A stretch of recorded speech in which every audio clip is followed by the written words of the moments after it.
Welcome to The Conversation. My name is Shannon Taylor.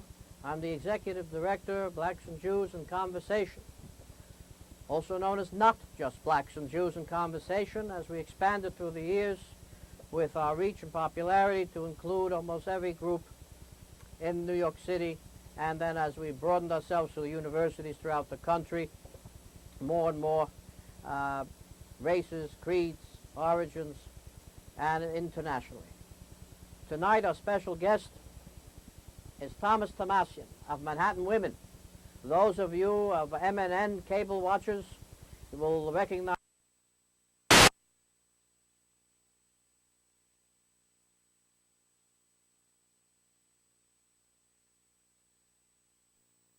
group in New York City, and then as we broaden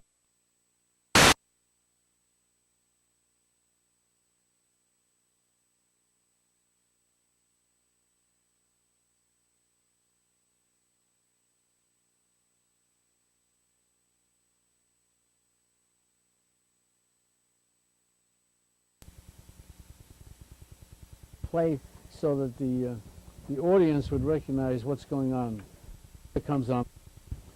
In essence, this is about gangs. She's stealing money from the drug cartel, hundreds of dollars, thousands of dollars. All right, quiet. Okay. Thank you.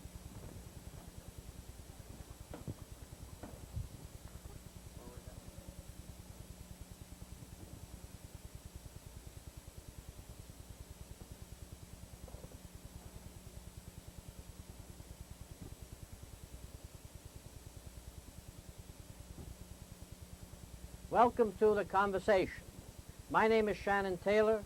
I'm the Executive Director of Blacks and Jews in Conversation, also known as Not Just Blacks and Jews in Conversation, as we expanded through the years with our reach and popularity to include almost every group in New York City, and then as we broadened ourselves to the universities throughout the country, more and more races, creeds, origins, and internationally. Tonight our special guest is Thomassian of Manhattan Women. Those of you of MNN cable watchers will recognize him. Thomas, when is your show on? Every Friday at 5 o'clock, 5 to 6 on Channel 34. And Channel 34 Time Warner and 82 RCN. You got an hour. I only have a half an hour which to cram everything into. You have an hour, the prime time yet, an hour. How do I work myself into an hour?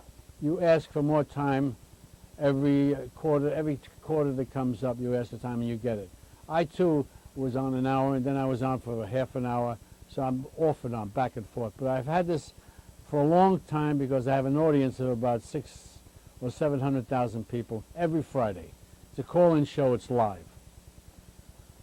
I want you to write a letter to every one of your 600,000 or 700,000 people to tell them to watch us.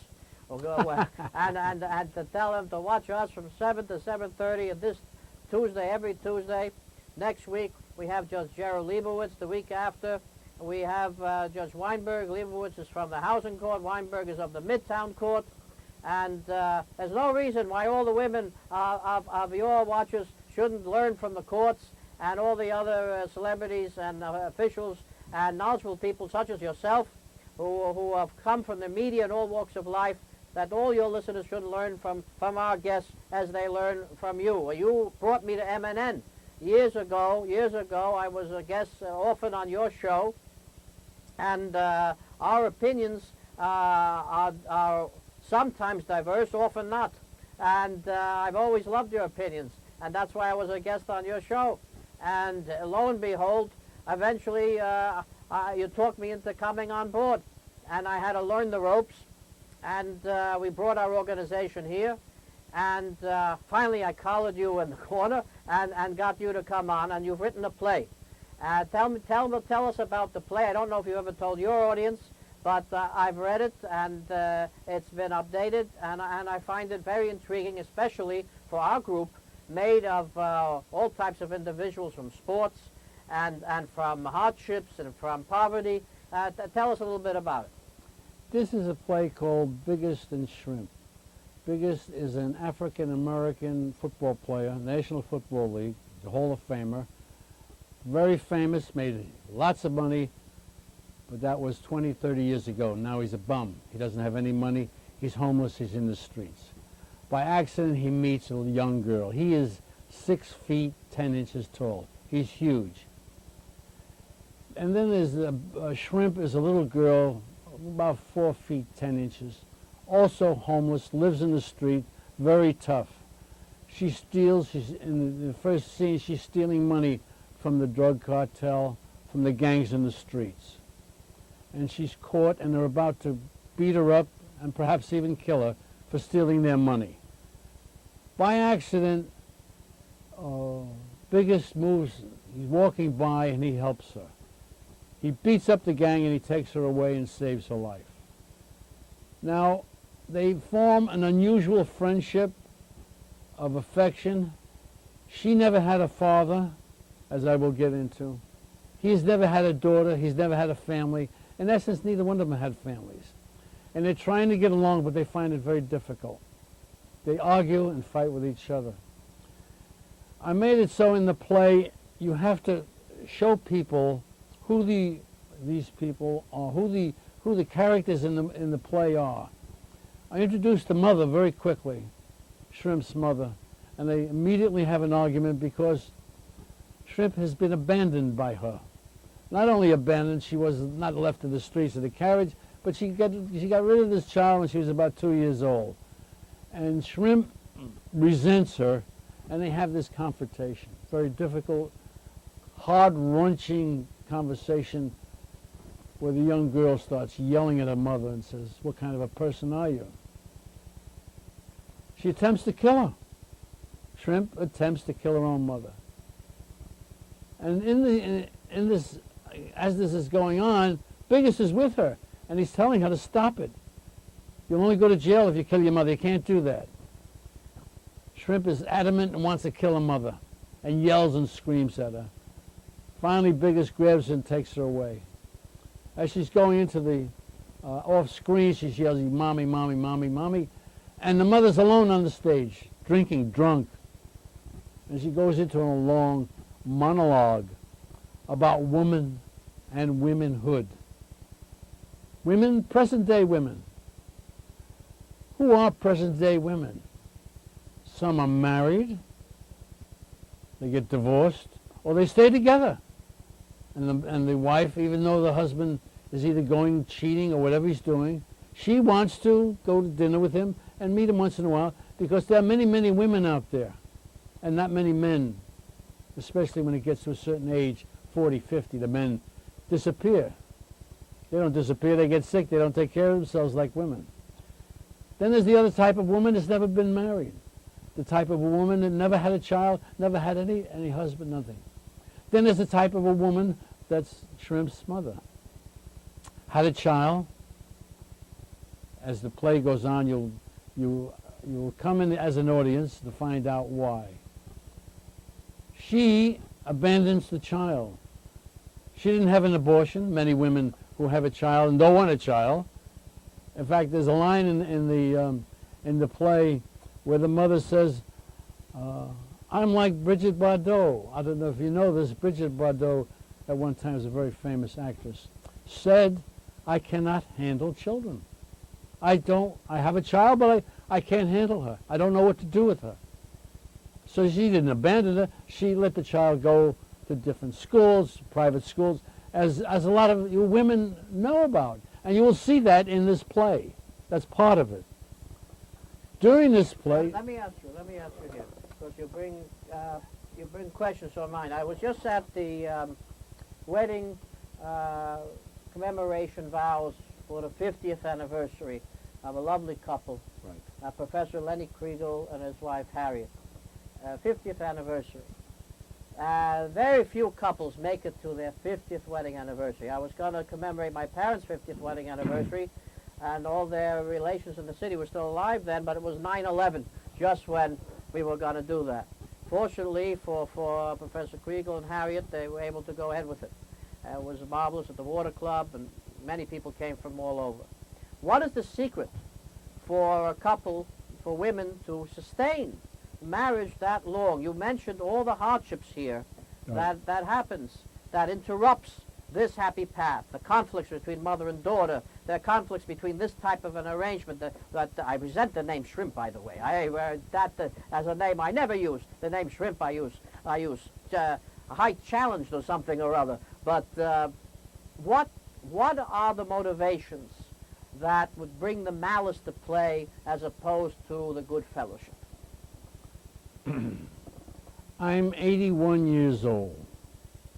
In my life, I've seen many changes, especially as Shannon Taylor has mentioned about marriage.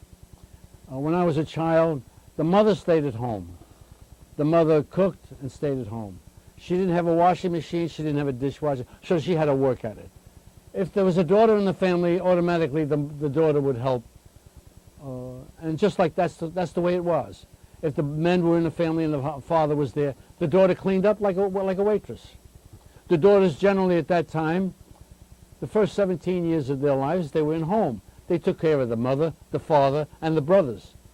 If she got married and the mother got sick, the next 17 or 18 years of her life was with the mother, taking care of the mother. This is a woman. This is what usually happened at that time. So by this time, the woman is 40, 50 years old. She's married, she has children, and she's doing the same thing. I can remember my mother washing on a washing board. Boom, boom, boom. They don't have that anymore. They have washing machines. In the Second World War, there weren't enough people to make munitions, so they hired women. An unthinkable thing. You don't hire women. Women are in the house. No, they're not. We put them in the factories, they started working. They started earning. The war was over, and many of them liked working and earning and being free.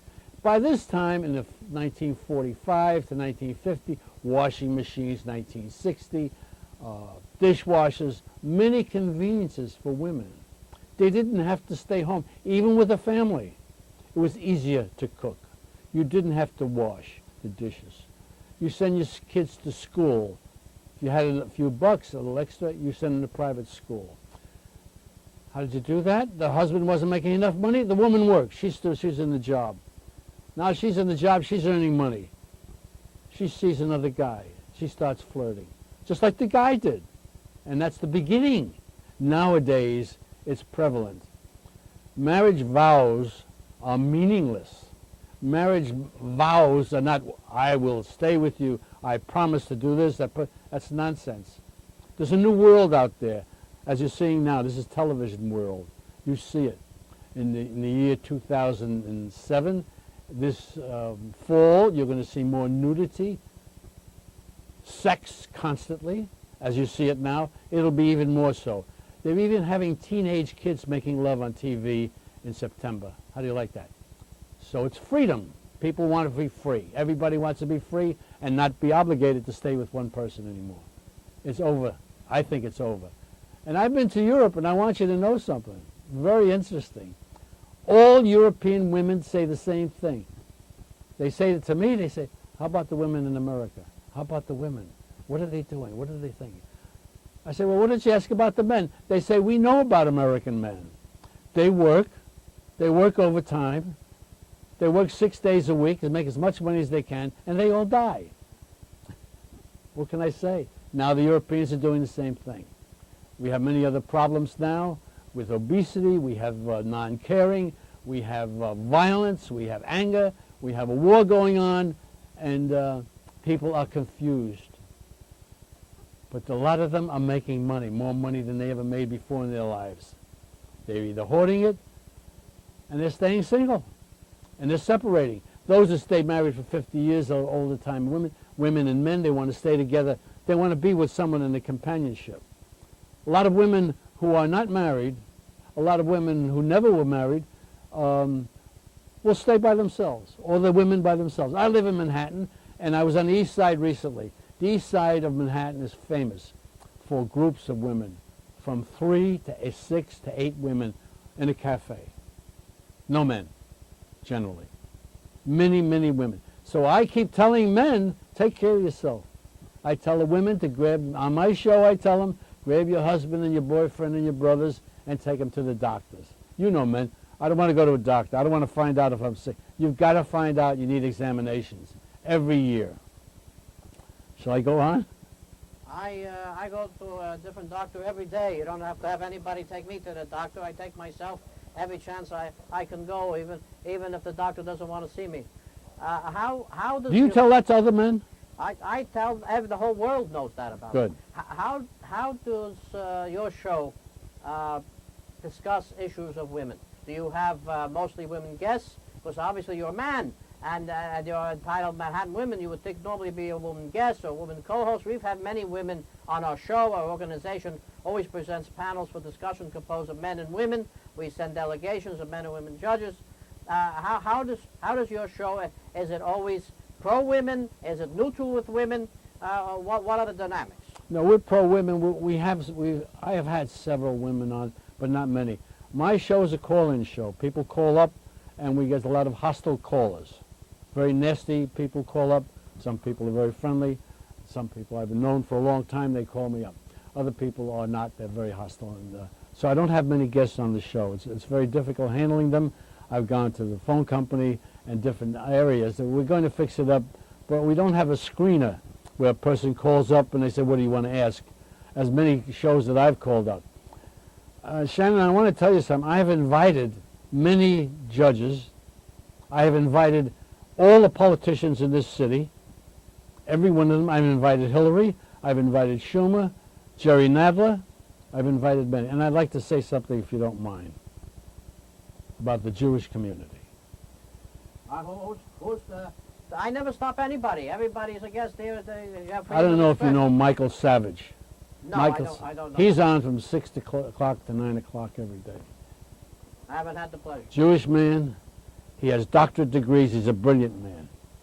He's under siege now by the Mexican community for being American. He wants full-blooded people to come in this country and to be legal, and I do the same thing. He has complained about the Jewish community not sticking up or helping him out, and I say the same thing. I am pro-Israel all the way. I am pro-Israel. My reason is because they're a democracy and they have the courage to do many things. I know that about you. You've been very outspoken on this, and God bless you for that. And I also, as an Armenian, I have always studied the Armenian Holocaust and said, as our program said, Stuyvesant, we were pioneering on bringing the Armenian history to the school system, which is devoid of a study of Armenian history. Had the world spoken out as the ambassador Morgenthau had wanted at the time and tried to intervene and stop, had President Wilson tried to stop, had the League of Nations tried to stop the Armenian massacre and Holocaust, we might not have had our own Holocaust in World War II. So there is a comradeship between the Armenian community and the Jewish community, and I always applaud Friends of Israel.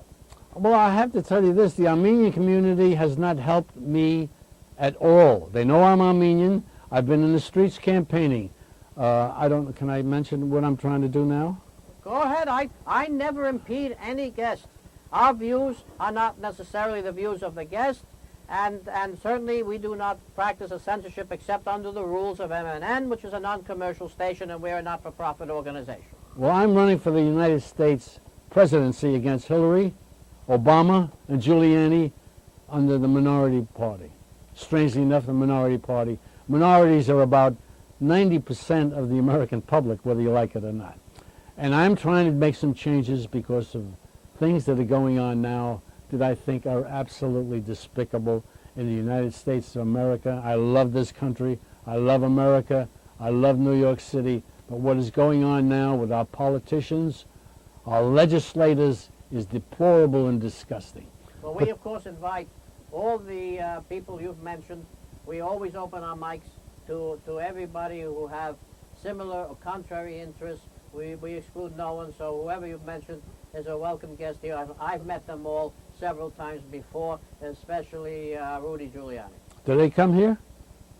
I haven't seen them yet, but they're welcome. They've got to come here on cable television that's trying to be destroyed by people like Howard Stern. The Democrats and the Republicans are trying to destroy public access. Let the public know that too. And it's a terrible shame. We have young people here, Chinese people, Oriental people, Jewish people, African American, Hispanic people, and they treat me very well and they work very hard. These are young, ambitious, very courageous people working here, working very hard. And there are people, unfortunately, the Democrats and the Republicans are looking to destroy Manhattan Cable. We do not have enough stations. We have 4 stations. It's idiotic. We should have at least 10 stations. We have a tremendous need to be heard as ordinary people, as you and I, We can't be on television. They will not allow us on. I've tried to get on the Letterman show. Absolutely not. I say to him, I said to the Letterman show many times, you said I want Hillary on the show when she was running for the Senate against me too. And I said, I want to be on your show, Mr. Letterman. Mr. Letterman ignored me, and they do ignore me. All the major stations. It's a disgrace. And this station is a wonderful vehicle to be heard by the ordinary person like you and I. We're ordinary people. We're not like the stars out there who are making all these great speeches. Well, let me suggest, I tried out a couple of times as a stand-up comic, and I auditioned for Conan O'Brien and Letterman, and I was asked to submit my resume, and had I pursued that, I might have got on those shows. It looked favorable at the time. And that's a way, if you want to become a stand-up comic, or you want to have your play put on off-Broadway, then you get on the talk shows, and it's a way to further, many people get on these shows, not just by running, but by having alternative careers, having articles published in newspapers, get something published. I had photographs published. It's not that the media forecloses us. You just have to push. You have to find the angle. Let me mention some headlines here and get your comments. First of all, the Deutsche Bank fire, where tragedy struck again at some firemen in our city, in the same site as 9/11. Bill O'Reilly, whose show I admire. By the way, I'm going to be on another gentleman I love, Joey Reynolds, tonight between 3 and 4, 7:10 a.m. WOR. And I'll be talking about the Jewish Holocaust with an author, Leslie Cohen. But Bill O'Reilly mentioned it last night or the other night as one of the most ridiculous, he calls it, but obscene story that firemen should die in the 9/11 site again because they were lost from the general party in the Deutsche Bank. 9/11 hanging in the air, as reported in the New York Post. And that's not enough. You have Brooklyn kennels. Brooklyn kennels have diseases where you're storing your dog for safekeeping and they're getting sick. In Brooklyn, in fancy kennels. We're not talking about Katrina-type kennels. We're talking about Brooklyn's fancy kennels. And then they make out like they're doing a public service by closing their kennels to further dogs who would only get sick. Why are they allowing these? Suppose we were sending our people into hospitals and there were diseases in the hospitals. Oh, I forgot. That's exactly what's happening. We're sending people into our hospitals and they're getting sicker in these hospitals. Well, now it's happening to the pets. And they're not even eating things from China. They're just going into kennels. Then, this is going to lead right into you. But first, damage control. Thank God for Controller Thompson. Controller Thompson, one of the few public officials that I've consistently admired, overturned fire hydrants, improperly cut trees, and a Central Park gate wrecked by a car. He's out there getting money for the city to compensate for all the damages done by careless and negligent people who are destroying our resources. He's somebody on the ball since he first found out that monies meant for animal care were going to the wrong places, and he straightened out the budget on that in his first days in office. And then the correction in the New York Post that a Muslim, and I'm reading, a Muslim leader's comment in Thursday's Post about the appointment of Danielle Salzberg as principal of the new Arabic-themed Khalil Gibran school was mischaracterized. The remark by Zin Rimawa was in reference to Salzberg not being familiar with Arabic or Arab culture, not to her being Jewish. I've never commented on this school before, as it's, of course, a new school in Brooklyn to teach Arabic languages and so on and so forth, the only school of its type. But the principal resigned because of something to do with T-shirts promoting the Intifada. And now they have appointed, unfortunately, in my opinion, a Jewish principal. I would have preferred an Arabic principal for the Arabic school because I know what happens when you appoint a Jewish principal. It's a cover. It's a cover and it's a shield from my point of view. Not speaking for my organization, I'm speaking from my experience that this will most likely be a cover. Besides which, I agree that for the Arabic language school, you should have someone who's Muslim. What are your thoughts on this?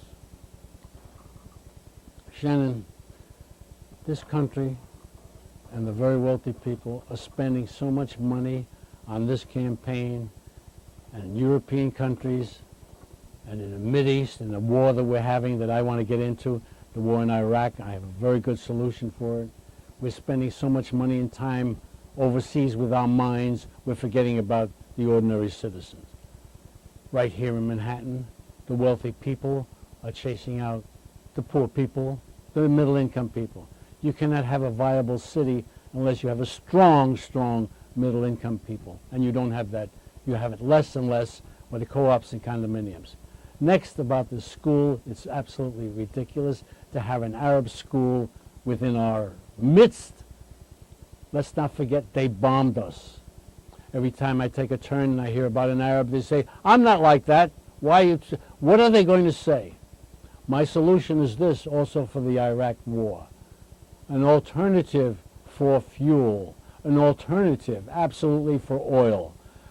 Mayor Koch has copied my lines. I've been on the show a while, and Ed Koch has made great speeches about what I say and what I think.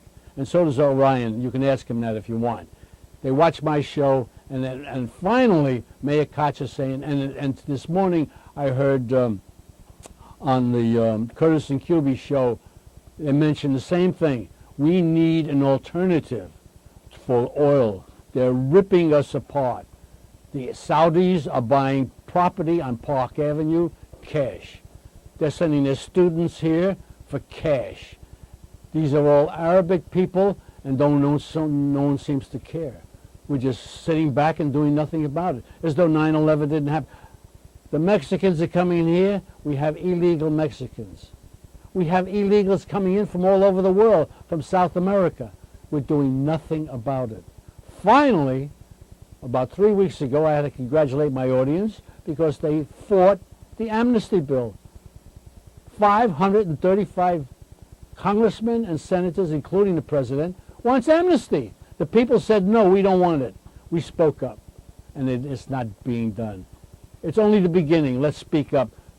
This cable show, another cable TV, is making a big difference in this country.